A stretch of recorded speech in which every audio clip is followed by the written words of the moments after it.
Welcome to Hot Commodities with me, Manisha Gupta. Well, let's start with currencies first, and the Indian rupee has pared most of its earlier losses. The boost came from the recovery in the stock markets. According to a Reuters poll, the rupee is forecasted top bet to rise among the BRIC currencies there. Let's get in the expert to tell you how to hedge your currency exposures there. And for that, we are joined by Abhishek Goenka, CEO of India Forex, joining us in our Mumbai studios.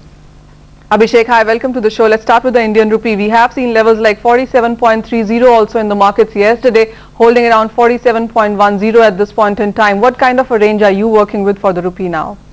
I personally feel that rupee is likely to be a little weaker in the days to come. Overall, I feel the range should be at around 46.50 to around 47.5 and plus. I would support a weaker rupee in the days to come, because I feel that dollar is going to get very strong internationally vis-a-vis the other major pairs like the euro and GBP. In the recent we have not seen a little bit of strength in dollar internationally, but then it's going to pick up again. And the most important, I think, is that despite all the good fundamental factors of rupee in terms of inflows, interest rates, very good industrial production figures, growth rates and everything, rupee has not been able to go strong. In fact, you track the international Asian peers also, they are also relatively stronger than rupee.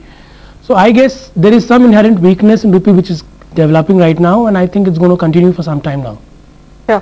Abhishek, how do you really read Bernanke's unusually uncertain phrase from yesterday, and what are you expecting from the Europe bank stress result coming on tomorrow? Today, of course, is expected to be very choppy ahead of that. I personally feel that the stress is definitely there across all the banks, and even though the stress tests are a little positive, I personally feel that the market will discount it, and the market is going to take its own course towards dollar strength in the days to come. The recent strength we have seen in these European currencies and the pound sterling is not going to hold for long. It's ultimately going to go down after that. So I guess after the stress test, most likely the European major should go down. Sure. We have done 1.30 3 times in last 10 days on the higher side. It hasn't been able to sustain around those levels. Every time it has gone there, it has seen some profit taking come in, holding around 1.27 at this point in time. What range would you see on that one going forward? I think the range of euro should be, once we are looking at levels of 1.25 to come in very soon.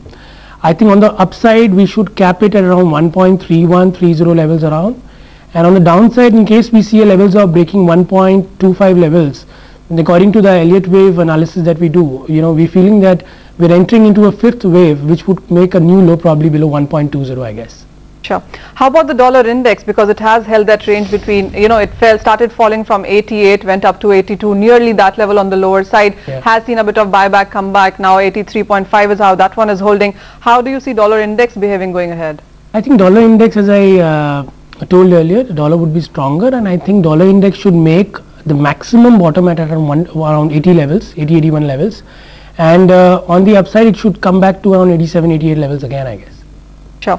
The only currency that has been holding firm has been the Japanese yen. A lot of safe haven buying has been happening for that one, holding around 7-month highs. There have been some statements from Japanese, financial chiefs saying that they might be looking at some intervention if the currency continues to gain like that. How are you working with that? I personally feel Japanese yen is appreciating because of two major reasons. One is that definitely there is a lot of risk aversion. That is one currency which has not moved at all in the last 2 years. People have burned hands in that particular currencies.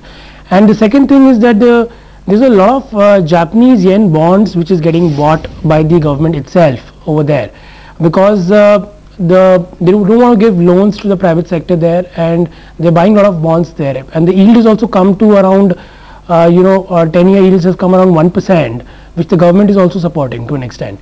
So I guess in the near term, I think Japanese yen should remain a little stronger, but maybe 3 months to 4 months time, because the limit to which they can hold bonds and the limit to which the currency could appreciate is almost like 15-year low now.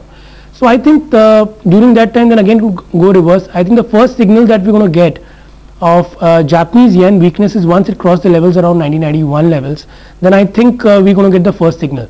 But keeping in account the overall scenario, I think for some time now till the risk aversion is on, I think Japanese yen would be a little stronger. So around 83, 84 levels is what we're looking at.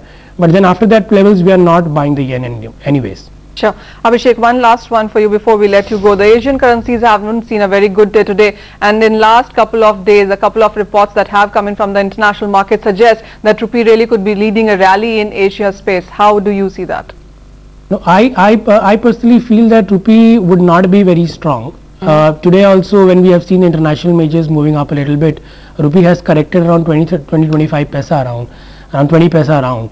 So I personally feel that once after the stress test the currency starts moving up again internationally, I think Rupee will follow its course towards the previous high of around 47.80.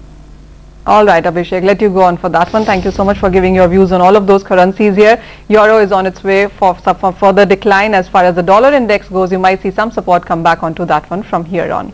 Well, let's tell you on how the Indian currency exchanges are trading at this point in time. On MCX, the USD INR pair has done a volume of 12,237 crores till time, while the total volume of the exchange stands at 13,250 crores. On NSE also, the USD INR pair has done about 7,800 crores at this point in time, while the total volume, if you look at that, inclusive of the Euro Rupee, Japanese Yen Rupee and the Pound Rupee pair, stands at a total of 8,200 crore rupees at this point in time. Well, thank you so much for watching this leg of hot commodities, but stay tuned. Coming up next is Business Day.